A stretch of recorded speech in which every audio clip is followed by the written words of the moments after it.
Hello and welcome to Media Week. I'm Ingrid Willinge. Ahead on the show, the audience numbers from the first State of Origin clash, plus how magazines are getting advertisers to take notice, and we go inside the Gourmet Traveller Hotel of the Year Awards. But first, Southern Cross has named the former boss of 10 Network as its new chief executive. Grant Blackley held the top job at 10 until 2010 and has since been heading up restaurant group Keystone. But he's now been poached to take the helm at Southern Cross, stepping into the shoes of six-year CEO Reece Holleran.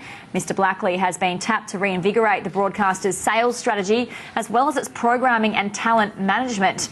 He also holds a stake in talent agency RGM Artists. For more on that, standing in for our regular co-host James Manning today is regular guest on the channel, Chief Executive of Zenith Optimedia, Ian Perrin. Ian, welcome to the show and thanks for joining us today.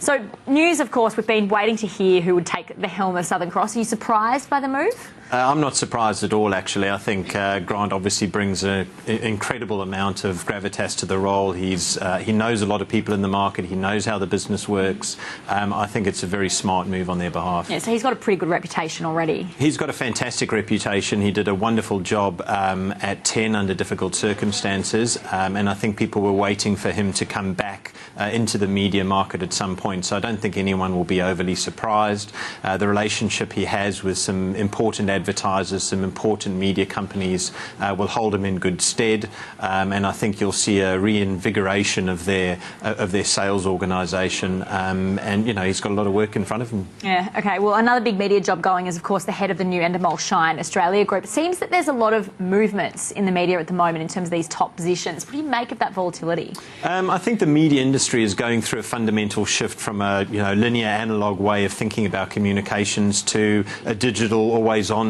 type form of communications, and within all of that change means there needs to be leadership change as well. So especially since 2008 we've seen a huge amount of change in media leadership roles, and I think we'll continue to see that.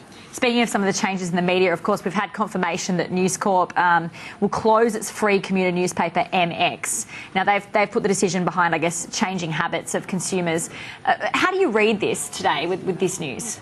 I think we've realised for probably 6 to 9 months that there have been some concerns with the performance of MX. I think at the time when it was launched, it was a fantastic opportunity. It gave us advertisers the opportunity to reach consumers on their way home from work when they're about to go and consume or buy products. It had quite a successful stint. It had an incredibly successful stint, and they did a very good job from an editorial point of view. But the reality is, if you catch a ferry or ride on a bus, if you have a look around you now, you'll see everyone is pretty much looking at their mobile phone, and that's the way consumption has changed, and they've obviously got to evolve with that change.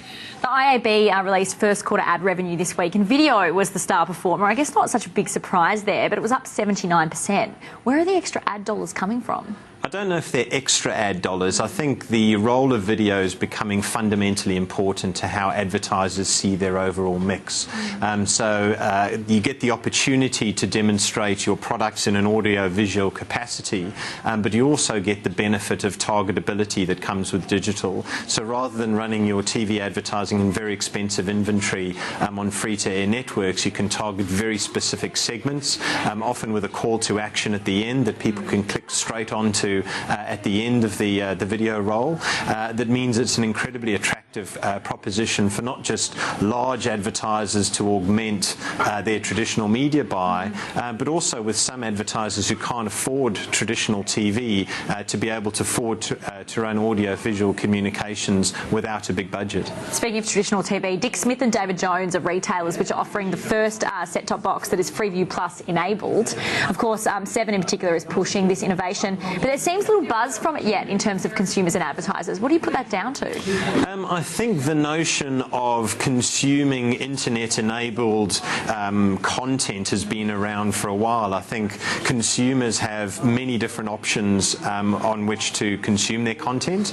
The reality is, I think they'll see the latest piece of technology as a convenience rather than a game changer. So yes, they'll probably use it, but I don't think it's going to fundamentally change their consumption habits. Do you think agencies and advertisers watching very carefully, though, for the impact of streaming on free TV, the likes of things like Netflix, which we've been talking a lot about on the show of late?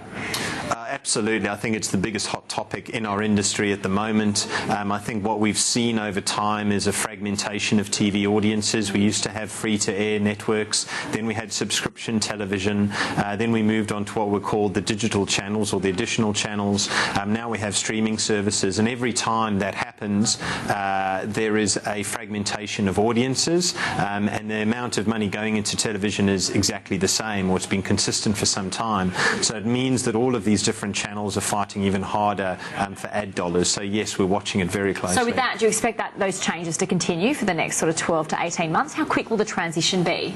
It's difficult to see how quick the transition will be. Initial numbers that we've seen is that the uptake from a consumer point of view has been incredibly strong, but we're not too sure whether that's due to the great upfront offers and the free offers that people are providing, or whether people are going to actually fundamentally change their behaviour in the long run. So I think in the next 6 months we'll have a far better understanding of how they have performed. I want to talk a bit about magazines as well, because Elle magazine created a lot of discussion here and globally actually, with that subscriber cover, of course, with a supermodel on the front breastfeeding.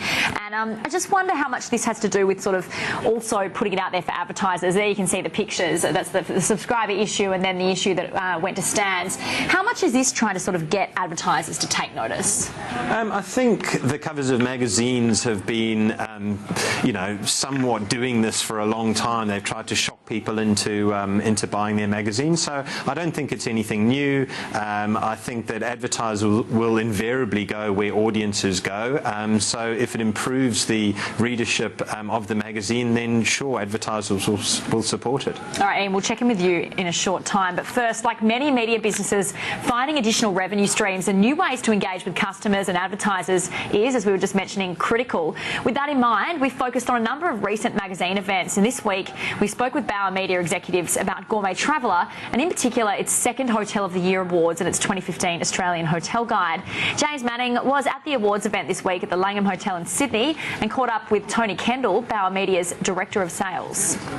Gourmet Traveller is truly one of Australia's only homegrown luxury brands. There's probably not too many others I can think of that have the luxury and prestige of the brand status that Gourmet Traveller has, and part of its great strength is the events that it does, and this event particularly is a trade event essentially. So Nespresso partner with us, and they have the opportunity to interact with all of the general managers and managing directors of all of the great hotel chains that are around this great city and this great country.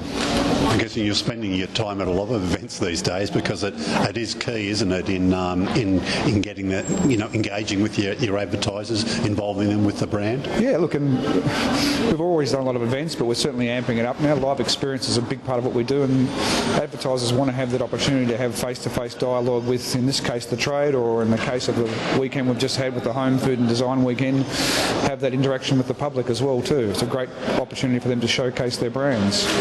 Say with Nespresso, for example, as part of their involvement, do they go across any other titles? Yeah, look, Nespresso are a big advertiser across our group, across Bell and Gourmet Traveller and several other titles, including Women's Weekly.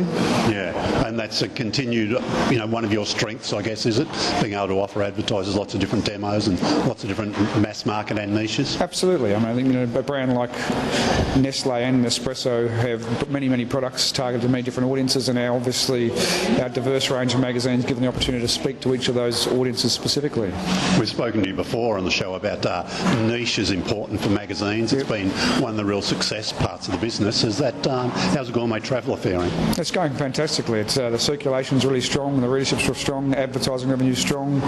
In the digital space, its website and its iPad editions are two of our best performing digital properties as well too. So it really is truly a super brand for us. We're seeing Bauer push a lot more into digital. Is it important that titles like Gourmet Traveller, which traditionally are holding up very well in print, but they also need to be active in the space? Absolutely, and the iPad edition of Gourmet Traveller is, as I said, tremendously successful. But if you think about our luxury audiences, I mean, one of the things we're doing in the digital space is putting the audience of Gourmet Traveller and Cosmo and Elle and Harper's Bazaar together to create a really luxury peak audience as well too, which again, advertisers want to have that conversation. They want to know they can come someplace they can have a conversation with a very upwardly mobile, affluent audience.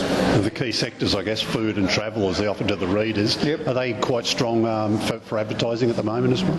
Yeah, they are. I mean, but Gourmet Travel is more. It's always been about lifestyle as well too. So many of the so you get a lot more than just that. Yes, there's a lot more than just food and travel. It's about lifestyle. It's about the audience, which is, as I said, it's a very high demographic, high household income audience, and that's hard to reach these days. Give us a bit of an outlook for the year. It's not easy for anybody out there. Look, print seems to be getting beat up a fair bit. We've had a tough start to the year, but May looks really strong, and June looks strong as well too. So we get a lot of foresight. So any luck, it's bouncing back. Every market, every business is doing it tough, but we're seeing some good positive opportunities there.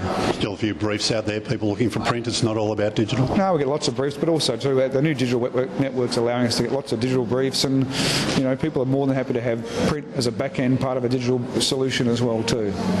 Time for a quick break on Media Week. Coming up next, though, how the State of Origin's first clash rated and why live sport means so much to free to air. That's next.